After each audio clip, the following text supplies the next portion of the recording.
नमस्कार। स्वागत है आपका हमारे चैनल भक्ति की बात में। आज हम आपके लिए लेकर आए हैं भाद्रपद मास की गणेश चौथ की कथा। प्राचीन काल में एक बड़े प्रतापी राजा थे। उनका नाम नल था और उनकी अत्यंत रूपवती पत्नी थी। उसका नाम था दमयंती। राजा प्रजा का पालन मन लगाकर करते थे। अंत में सवे सुखी थे और प्रजा भी पूर्ण सुखी थी। किसी प्रकार का कोई दुख नहीं था। पर किसी शापवश राजा नल विपत्तियों की बाढ़ में बह गए। उन पर इतनी विपत्तियां पड़ी जिनकी कोई गणना नहीं थी। उनके हाथी खाने में अनेक मदमस्त हाथी थे जिन्हें चोर चुरा कर ले गए। घुड़सवार के सभी घोड़ों को भी चोर चुरा कर ले गए। डाकुओं ने उनके महल पर धावा बोला और सब कुछ लूट कर आग लगा दी। बच्चा खुचा सब स्वाहा हो गया। ज्यों त्यों तो कुछ संभले तो जुआ खेलकर सब नष्ट हो गया। विपत्तियों की सीमा ही लग गई। राजा रानी नगर छोड़कर राज्य से बाहर हो गए।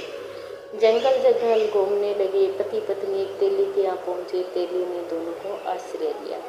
उसे ज्ञात नहीं था कि यह नल और दंपति है। नल को कोल्हू के बेल को हाँकने का काम सौंपा और दमयंती को सरसों को साफ करने का। राजा रानी ने यह काम किए नहीं थे। अंत उन्हें थकान हो जाती और तेली तेलिन के कड़वे बोलों का शिकार होना पड़ता। राजा अपनी अनेक जान पहचान की जगहों पर भी गया, पर साप के कारण वह स्थान पर उनका अपमान हुआ। जंगल घूमते घूमते राजा रानी ने बिछुड़ गया।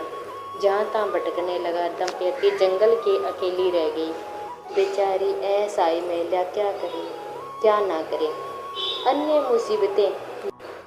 अन्य मुसीबतें झेल भी ले, पर पति वियोग की अग्नि से कैसे बचे।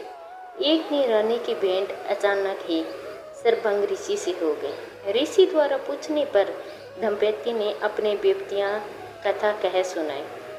सरभंग जी ने दंपति से कहा, पुत्री तुम गणेश जी की पूजा अर्चना करो और गणेश चौथ का व्रत करो। रानी ने साधनहीन थी।